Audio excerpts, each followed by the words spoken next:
It's so perfect, and I'm dressed like Belle, and this is the best day of my life, and everything is fine.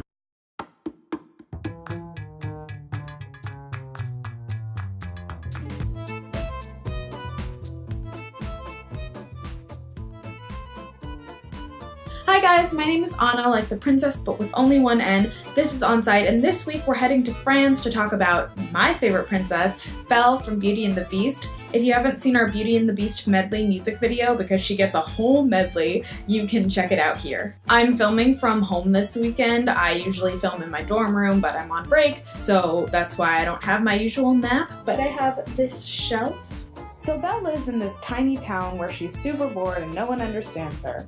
Her dad is an inventor, so he's going to an inventor convention or something. Anyway, he gets lost and finds a castle, and in the castle all the furniture talks to him and is like, "Welcome to my crib," so he's weirded out. But before he can leave, the Beast captures him.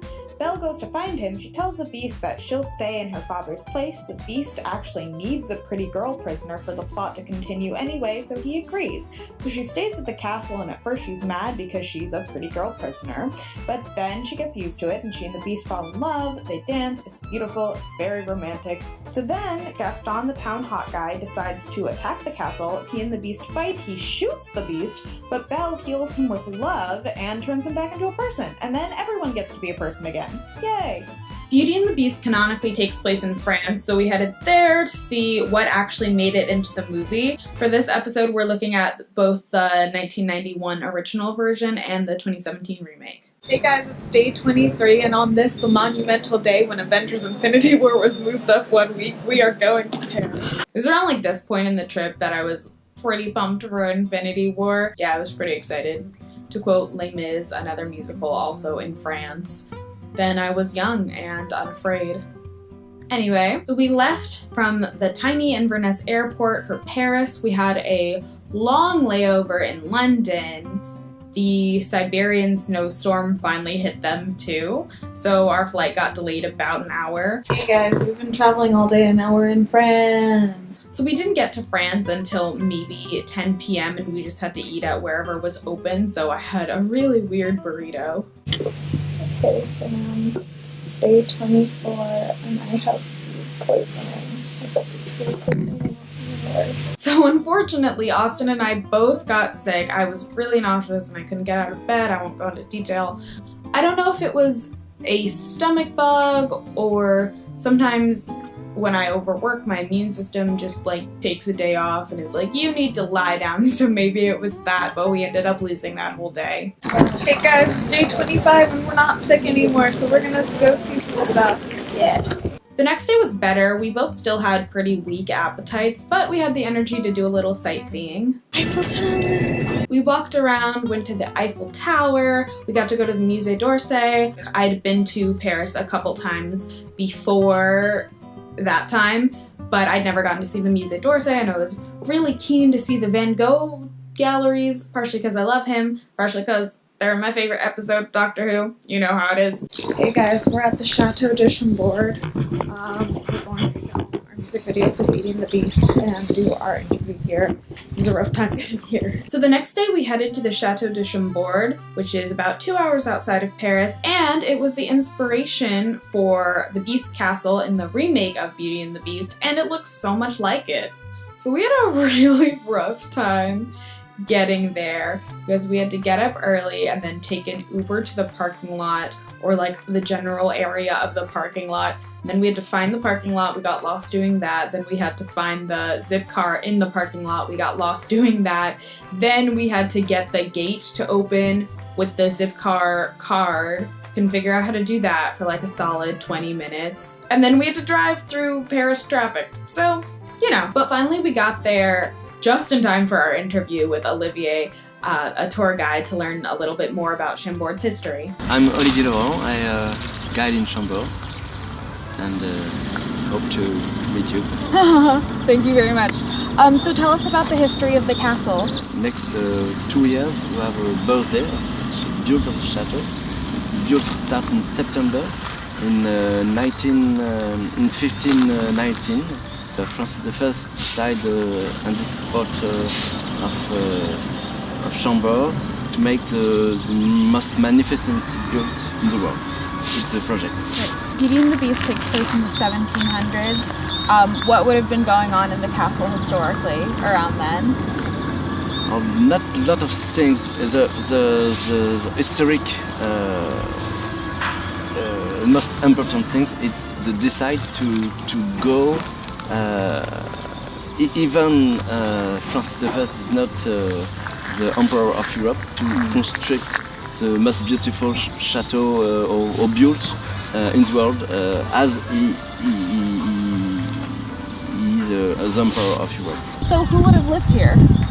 At first only the king, 16th century, Francis I, 17th century, Louis XIV, and after there is a second part of life different. It's not the king. The king stayed in Paris or Versailles with the 15, with the 16, and they gave stay of friends of the family. So the Marshal of Saxe or Stanislas for the 18th century, Duke of Polignac in the 18th century during the time of Louis XVI. So what is one thing that not a lot of people know about the castle? But sort of test, not a chateau to live in. Perhaps not a chateau. Perhaps only a tomb of the king, or like a pyramid of cherubs. There is not the body of the king. It's north of Paris, like in the Basilique of Saint-Denis. But sort of idea, it's me. I'm here. It's the center of the world. Right. All right, well, we're gonna go take a tour now. Thank you so much for the interview. Like I said in the last one, I'm a big fan of castles, so it was really cool. And he took us to some private rooms that aren't open to the public and showed us those. He let us cross those like barriers that they put between the people and the artwork in like museums, so I felt really official. He gave us the full journalist treatment. After the tour, we filmed the latter half of the Beauty and the Beast medley, which is Something There and Beauty and the Beast, the song. Waiting for Austin, trying to casually cover the fact that I'm wearing a Belle costume. People were really side-eyeing me, like some playfully, like some not so much though, especially these kids on a field trip. We never wanted to be disruptful at any of the locations at which we were filming, so we played the music only loud enough for me to hear, so we weren't really doing anything except for me wearing a Belle dress, but I guess they were all like, like why? Like the other shoots I still got a little bit of like confused looks from the people around, but it was, I think that was the most uncomfortable. Bye, Château du Chambord! So we had an equally rough time getting back. We got lost, we hadn't really eaten that day because our appetites still weren't fully back, so we couldn't eat until really late that night, but we made it. We made it through. That was probably one of the hardest days. And because that day was so stressful, the next day I decided to treat myself. Hey guys, it's day 27, last day in Paris, and we are going to Disneyland. Y'all know I love Disneyland. Disneyland Paris is like not unlike other Disney parks. We are in Hyperspace Mountain, which I'm assuming is like Space Mountain, but different somehow. But I do get the feeling that Disneyland Paris either doesn't update itself a lot, or that different characters are more popular in France, or something, because there's just like a weird array of characters in the parades and in the fireworks show that aren't usually there in Disney World, which is my home Disney park. That's the one I usually go to if I'm gonna go to a Disney park because it's the closest. I will say that the castle is pretty cool. It's a Sleeping Beauty castle, and I was expecting to be bitter about it because I'm mad that it's not a Beauty and the Beast castle and it's in France. But it's really cool. There's like stained glass windows and tapestries that like display the whole story of Sleeping Beauty, and there may or may not be a dragon underneath it, so like that's pretty rad. After we left Paris, we moved on to the city of Strasbourg, which is closer to the German border. Hey guys, day 28. We left Paris pretty early this morning. We are now in Strasbourg on our way to Colmar, where we will be filming doing the other part of our Beauty and the Beast music video. In my research, a lot of people pointed to the Alsace region of France, wine country, as the inspiration for Belle's town in the movie. So from Strasbourg, we got our fancy rental car, which was a very generous upgrade from Sixt, and drove to the small town of Colmar, which is about an hour away. Hi guys, we're in the town of Colmar in France, and it's really cute. It looks like Beauty and the Beast. I'm so excited. Though a lot of Colmar really does look like a Belle's town, it's a little bit more crowded. They have more mainstream shops. It's too mainstream. So we found an even smaller town for the shoot. Hey guys, we're in Ricvier, France. It's a really cute little town. Some might call it a quiet village. So we headed to a little town called Ricvier, which is what you see in the video, and it's super cute. It looks kind of like Diagon Alley. It's so colorful, it's so pretty, it's so timeless. I was really glad we ended up there. So we finished filming in Ricvier. I got macaroons.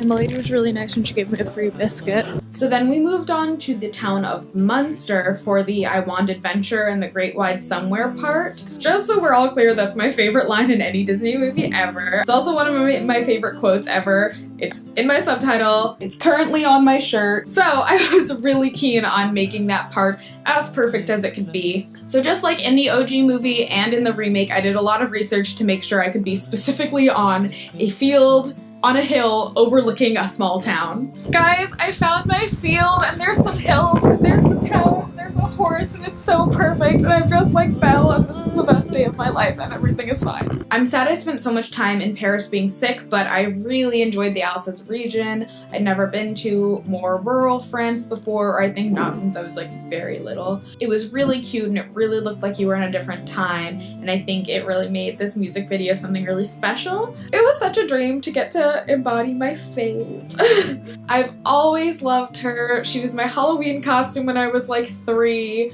Her intelligence and compassion and adventurousness are so much of what inspired this and have always inspired me. I too wanted adventures in the Great Wide Somewhere, so I just love her. So shout out to my girl Belle. You're not real, but that's never stopped me from loving anyone. Thank you so much for watching. If you liked it and you're excited to see where we go next, be sure to like and subscribe, support our Patreon if you can, and comment below with what your favorite song in Beauty and the Beast is. Mine is Belle Reprise, or Reprise, or however you want to say it. I'll see you next time. Bye!